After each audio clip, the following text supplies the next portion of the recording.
ನಾನು ಮತ್ತು BEO ಅವರು ಮಾನ್ಯ ಶಾಸಕರ ಅಧ್ಯಕ್ಷತೆಯಲ್ಲಿ ಎಲ್ಲ ಸರ್ಕಾರಿ ಶಾಲೆಗಳ ಮುಖ್ಯೋಪಾಧ್ಯಾಯರು ಮತ್ತು ಅನುದಾನಿತ ಶಾಲೆಗಳ ಮುಖ್ಯೋಪಾಧ್ಯಾಯರ ಒಂದು ಮೀಟಿಂಗ್ ಕರೆದಿದ್ವಿ. ಉದ್ದೇಶ ಇಷ್ಟೇ, ಪ್ರೈವೇಟ್ ಶಾಲೆಯಲ್ಲಿ ಓದೋರು ಬಡವರು ಯಾರೂ ಅಲ್ಲ, ದಲಿತರು ಯಾರೂ ಇಲ್ಲ.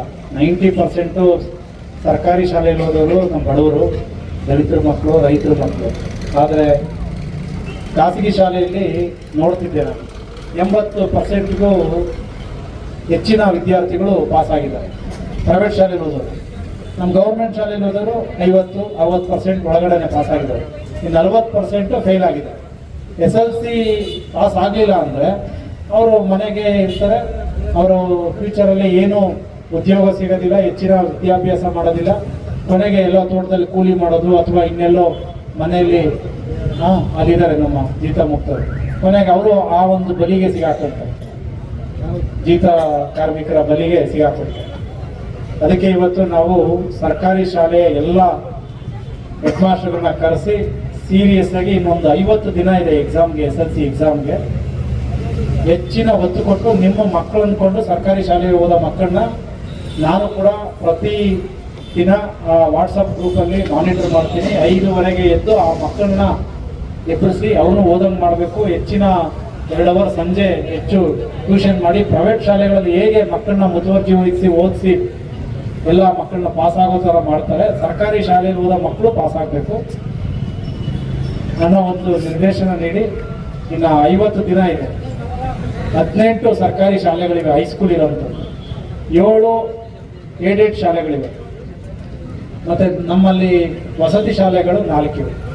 ಅಷ್ಟು ಶಾಲೆಗಳಿಗೆ ಫೆಬ್ರವರಿ ತಿಂಗಳಲ್ಲಿ ನಾನು ಮತ್ತು BEO ಅವರು 2 ಬಾರಿ ಭೇಟಿ ಮಾಡ್ತೀವಿ, ಮಕ್ಕಳ ಜೊತೆ ಮಾತಾಡ್ತೀವಿ. ಅವ್ರು ಎಷ್ಟು ಕಲ್ತ್ಕೊಂಡಿದ್ದಾರೆ, ಎಕ್ಸಾಮ್ ಪಾಸ್ ಆಗೋ ಮಟ್ಟಕ್ಕಿದ್ದಾರಾ, ನೀವು ಚೆನ್ನಾಗಿ ಪಾಠ ಮಾಡಿದ್ದೀರಾ ಇಲ್ಲೋ ಅನ್ನೋದನ್ನ ಚೆಕ್ ಮಾಡ್ತೀವಿ. ನೀವೆಲ್ಲರೂ ಕೂಡ ನಿಮ್ಮ ಟೀಚರ್ಸ್ಗೆ ಜವಾಬ್ದಾರಿ ಫಿಕ್ಸ್ ಮಾಡಿ ಪ್ರತಿ ಯಾರು ತುಂಬ ಡಲ್ಲಿದ್ದಾರೆ, ಮಕ್ಕಳು ಓದೋಕ್ಕೆ ಕಷ್ಟಪಡ್ತಾರೆ, ಅವ್ರಿಗೆ ಹೆಚ್ಚಿನ ಒಂದು ಕಾನ್ಸಂಟ್ರೇಷನ್ ಮಾಡಿ ಅವ್ರನ್ನ ಪಾಸ್ ಆಗೋ ರೀತಿಯಲ್ಲಿ ಅವ್ರನ್ನ ತಯಾರಿ ಮಾಡಬೇಕು ಎಕ್ಸಾಮ್ ಅಷ್ಟೊತ್ತಿಗೆ ಅಂತ ಹೇಳಿದ್ದೆ. ಕಾರಣ ಇಷ್ಟೇ, ಬಾಬಾ ಸಾಹೇಬ್ ಅಂಬೇಡ್ಕರ್ ಅವರ ಸಂವಿಧಾನ ಓದಲಿಕ್ಕಾದ್ರೂ ಇವರಿಗೆ ಶಕ್ತಿ ಬರಬೇಕಲ್ಲ, ಅರ್ಥ ಮಾಡ್ಕೊಳ್ಳೋದಕ್ಕಾದ್ರೂ ಶಕ್ತಿ ಬರಬೇಕಲ್ಲ. ಅಟ್ಲೀಸ್ಟ್ ಎಜುಕೇಶನ್ ಇದ್ರೆ ಅವರ ಹಕ್ಕುಗಳೇನು ಅಂತ ಗೊತ್ತಾಗುತ್ತೆ. ಅದರ ನಂತರ ಇನ್ನೂ ಹೆಚ್ಚಿಗೆ ಓದಿದ್ರೆ ಅವ್ರು ಇವತ್ತು ಸಮಾಜದಲ್ಲಿ ಸ್ವಾಭಿಮಾನಿಗಳಾಗಿ 4 ಜನಕ್ಕೆ ಸಹಾಯ ಮಾಡುವಂಥ ಉನ್ನತ ಸ್ಥಾನಕ್ಕೆ ಹೋಗ್ತಾರೆ. ಇಲ್ಲಿ ನೆರೆದಿರುವಂತಹ ಎಲ್ಲ ದಲಿತ ಸಂಘರ್ಷ ಸಮಿತಿಯ ಸದಸ್ಯರು ಪದಾಧಿಕಾರಿಗಳಿಗೆ ಮನವಿ ಮಾಡೋದು, ನಮಗೆ ಅಲ್ಲಿ ಹೆಡ್ ಮಾಸ್ಟರ್ಗಳು ಕೆಲವೊಂದು ಕಂಪ್ಲೇಂಟ್ ಹೇಳ್ಸಿದ್ರು, ಸರ್ ಈ ಮಕ್ಕಳು ಸರಿಯಾಗಿ ಸ್ಪಂದಿಸಲ್ಲ, ಪೇರೆಂಟ್ಸು ಸ್ಪಂದಿಸಲ್ಲ ಅಂತ. ಅದಕ್ಕೆ ಪಟ್ಟಿ ಕೂಡ ಕೇಳಿದ್ದೀವಿ. ನಿಮ್ಮ ಸದಸ್ಯರು ನಿಮ್ಮ ಗ್ರಾಮಗಳಲ್ಲಿ ಯಾರಿದ್ದಾರೆ ಆಕ್ಟಿವ್ ಆಗಿ ಅವ್ರುಗಳಿಗೆ ತಲುಪಿಸ್ತೀನಿ. ಅದನ್ನು ಯಾರು ಸಹಕಾರ ಮಾಡ್ತಾ ಇಲ್ಲ ಪೇರೆಂಟ್ಸ್ಗೆ, ಅವ್ರುಗಳನ್ನ ನೀವು ಪ್ರೇರಣೆ ಮಾಡಿ ಆ ಮಕ್ಕಳನ್ನ ಎಕ್ಸಾಮ್ಗೆ ತಯಾರಿ ಮಾಡಿ. SLC ಈ ವರ್ಷ ಪಾಸ್ ಆದರೆ ಮತ್ತೆ ಅವ್ನು PUC ಓದೋಕ್ಕಾಗುತ್ತೆ. SLCನೇ ಫೇಲ್ ಆದರೆ ಮತ್ತೆ ಮನೇಲಿ ಇಟ್ಕೊಳಲ್ಲ ಅವನ್ನ, ಮತ್ತೆ ಎಲ್ಲೋ ಸ್ಕೂಲಿಗೆ ಹಾಕ್ಬಿಡ್ತಾರೆ, ಅವ್ರ ಭವಿಷ್ಯ ಅಲ್ಲಿಗೆ ನಿಂತೋಗುತ್ತೆ. ದಯಮಾಡಿ ಇದು ಎಲ್ಲರಿಗೂ ಮನವಿ ಮಾಡ್ತಾ ಇದ್ದೀನಿ. ಇನ್ನು ನಾವು ಕೂಡ 1 ತಿಂಗಳ ಕಾಲ ಎಲ್ಲ ಮಾಸ್ಟರ್ಗಳನ್ನ, ಹೈಸ್ಕೂಲು ಟೀಚರ್ಸ್ನ ಬೆನ್ನತ್ತೀವಿ. ಸೊ ಒಳ್ಳೆ ಎಜುಕೇಷನ್ ಕೊಡಬೇಕು, ಅವ್ರನ್ನ ಪಾಸ್ ಮಾಡಬೇಕು ಅನ್ನೋ ವಿಚಾರ.